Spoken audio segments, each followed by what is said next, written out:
صلی اللہ علیہ وسلم۔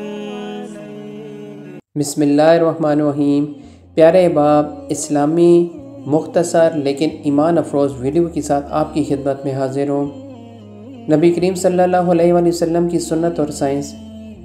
نبی کریم صلی اللہ علیہ وآلہ وسلم نے سونے سے قبل 3 مرتبہ بستر جھاڑنے کا حکم کیوں دیا؟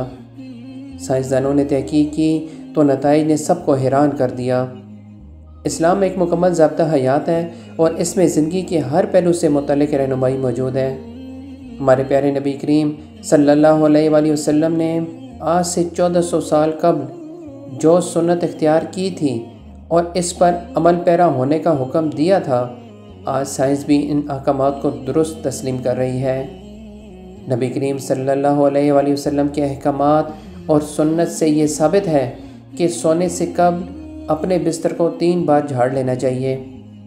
بظاہر تو لگتا ہے کہ اس حکم کا مقصد بستر کو کیڑے مکوڑوں یا دیگر نقصان دہ چیزوں سے صاف کرنا ہے، لیکن سائنسی تحقیق میں ایسا ہوش ربا انکشاف ہوا ہے کہ آپ بھی دنگ رہ جائیں گے اور بے اختیار سبحان اللہ کہہ اٹھیں گے کہ کس طرح ہمارے پیارے نبی کریم صلی اللہ علیہ وآلہ وسلم نے 1400 سال پہلے ہی اپنی امت کو بچاؤ کی تدابیر بتا دیں۔ سائنس کے مطابق انسانی جسم میں میٹابولزم کا عمل 24 گھنٹے جاری رہتا ہے، جس کے باعث ہر پل سینکڑوں نئے سیل بنتے اور پرانے ٹوٹتے ہیں۔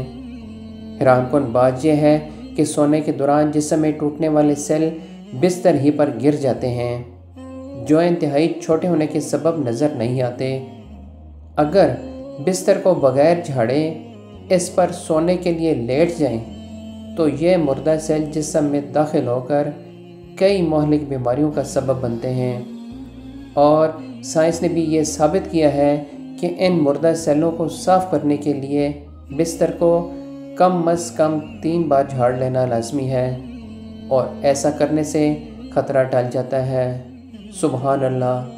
اتنی ایمان افروز ویڈیو پیارے احباب، ایک دفعہ درود شریف پڑھ کے ویڈیو کو شیئر ضرور کر دیں اور اپنے نبی کے امتی ہونے پر فخر کریں۔ سبحان اللہ، جزاک اللہ خیرہ۔